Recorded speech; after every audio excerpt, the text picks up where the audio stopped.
Hello, hello, hello, hello. It's 4 o'clock on Thursday. I know that because I'm looking at it on my computer. I would not normally know what today is. But I thought I would come on and do a quick video that I thought might be useful. So I have consciously chosen to not be on too much social media. If you do follow me, I'm posting pictures of dogs. Obviously, I'm aware of what's going on in the world, particularly this week or the last few days. And I just did an interview. That's why I have on eyelashes right now. But a non-Black person asked me kind of what can we do? So I thought, even though I answered her and her interview will come out, I think tomorrow, I wanted to offer this to my non-racist white friends and family. I have been very blessed, I would say, and fortunate to know so many people from so many different backgrounds, geographic backgrounds, socioeconomic backgrounds, religious backgrounds. You know, I know everyone has not had that experience. And if you have had that experience, that is truly a blessing to be able to know people from so many different walks of life.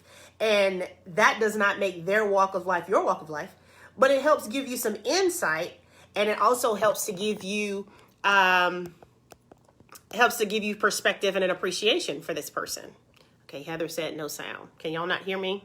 Let me know if y'all can hear me, because if you can't hear me, then there's no point in me doing this. Let me know if you can hear me. Did the sound go away all of a sudden? You really can't hear me? Okay, so I don't know. Some people can't hear. Okay, I'll just keep going for the people that can hear.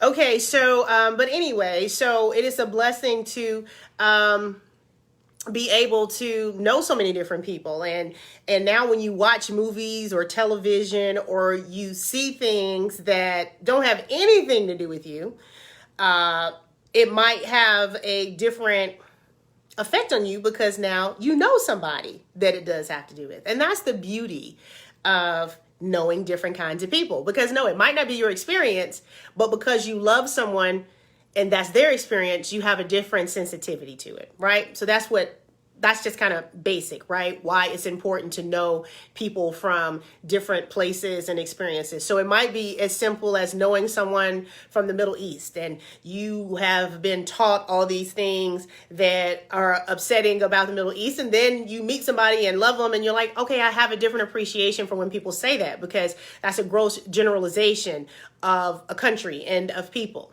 And so it's the same thing when a white person might say, well, I have Black friends. It sounds racist when they say it, but it is one of those things where hopefully you having Black friends gives you insight into the Black experience. Not the Black experience as you would have it, but that now you have a sensitivity to things that Black people experience. So I just wanted to do this quick video. Hopefully, if you find it useful, you will share it. Because it really is a matter of a point of reference and education and sensitivity. So to all my non-racist white friends and family, when you want to know what can you do, this is what you can do. You can speak up against it. What happens is, because you are not racist, and you might see racist activity, it might even be somebody in your family, it might be your neighbor, it might be your friend, you feel absolved from being convicted of it because you didn't do it, you didn't say it. And you say, oh, that's just my uncle, my uncle's racist. And you almost are proud that you can point to a racist and say that you're not one. But as long as you allow the behavior, whether it's in your family, whether it's in your friend group, whether it's on your street, you become somewhat complicit. If you, my non-racist white friends, let racists know it's not okay, then guess what? It becomes not okay. If you think about how many things in our lifetime that used to be okay that now are just not socially acceptable, whether it's certain words or certain labels or certain titles, you're not allowed to say because someone said, hey, that's actually, we shouldn't say that. Hey, that's actually offensive. Hey, that's actually degrading. And then people say, oh, you know what? We didn't know. We didn't know. And we do better. So that is what non-racist white people can do. You can speak up against racism. Let's use an example of anything or anyone that needs a spokesperson. A lot of times, the victim does not have a voice. So Black people can get as mad and as loud and as angry as we want. It does not matter. My non-racist white friends have got to get as mad and as angry as we are. And that's what you can do. Because when you set the tone that it's not okay, it will start to not be okay. And it's not okay just to say you are not racist. That's why we're friends. That's why we're family. We don't think you're racist. But you got to speak up. That's how you can help. A lot of us are feeling very helpless right now for a lot of good reasons.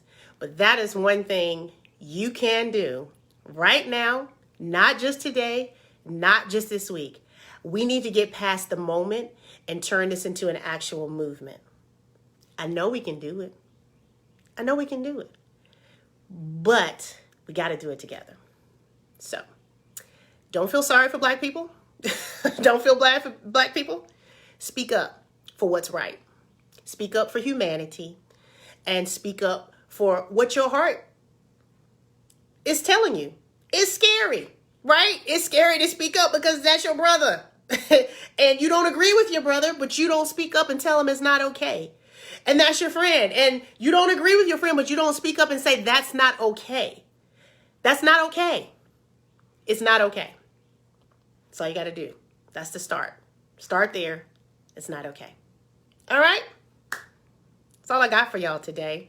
I'm sorry some of y'all can't hear. I don't know if it's a issue on y'all's end because some people could hear the whole time. Again, share it. If you don't know how to tell your friend what to do, white people, make it not okay. And because you speak up on it, because you don't speak up on it, all of it is part of the problem. Okay? So when you think of anybody who needs an advocate, we need an advocate. We need an advocate.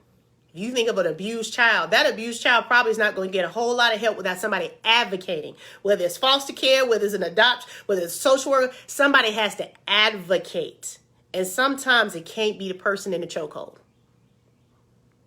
Most times it's not. We need you to advocate. We need you to be an ally. We need you to speak up and say, hey, this is not okay. We got to stop normalizing all the things that should not be normal. And what's sad, it's normal for us. This is normal for us. It's got to stop. Okay? So that's what you can do. I love you in advance for doing it. And everybody, after you watch this message, and after you share this message, and after you act on this message, log off. You need a break. It's too much all the time. Can't nobody do that.